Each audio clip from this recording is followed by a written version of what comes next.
So I'm a projects and infrastructure lawyer at Amarchand. I've been working here for 6 years now, and yeah, that's that. Back in 11th grade, I wanted to be a fashion designer for the longest time, and then when I went and met some people to see what the work is like and what it's going to take for me to get into fashion designing school, I realized that it required a lot more skill than I even imagined having.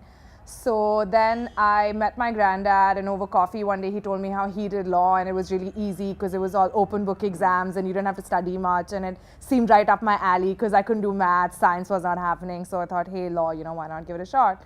And that's it. I got into law school, but turns out that he had lied to me, and it actually required a lot more learning than I had anticipated. But yeah, so basically, you start off, if you know by the end of high school that you want to be a lawyer, you either do a 5-year undergrad course, or if you're still uncertain, you want to just do 3 years of normal graduation and DU any of your colleges, then you can do that, and then you can do 3 years post-graduation after that. I think LLM is, as of now, I don't think an LLM has a value add. I think essentially if you want to just take a break from work life and want to just head out for just study for a year, people do that. At least in India, I don't think it's got a value add yet, maybe abroad.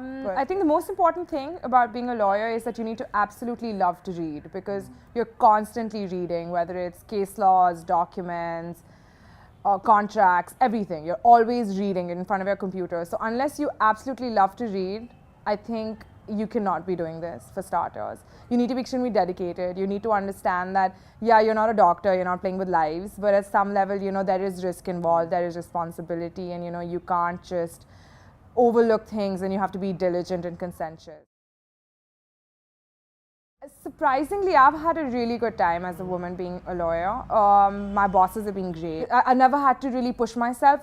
They've understood if I've had to go home, they've understood safety aspects, working late.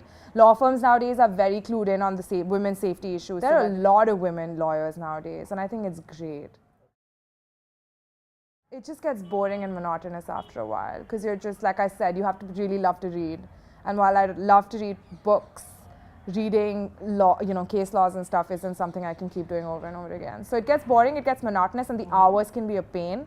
I would say if you're someone who can be completely dedicated on a 24/7 basis to law, do it.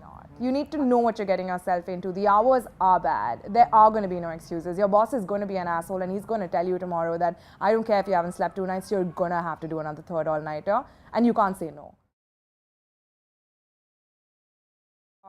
Working in-house is a lot easier, in the sense that you're coordinating more within law firms, because that's how they basically get their work done, and the hours are easier, the perks are more, the money may not be the same, but well, that's the career choice you make.